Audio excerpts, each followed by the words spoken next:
Ratusan warga membanjiri lokasi Festival Hadrat di Kota Masohi, Maluku Tengah, Rabu tanggal 19 bulan 7 tahun 2023. Pantauan Tribun Ambon.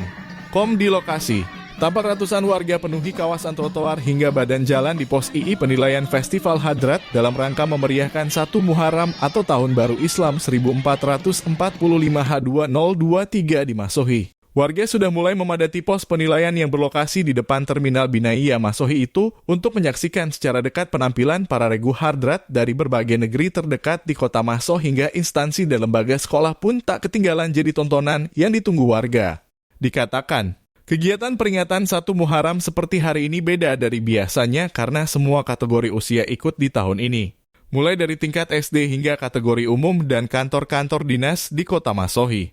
Kalau biasa pawai obor, tapi kali ini dipertontonkan tarian hadrat, samrah, dan lain sebagiannya.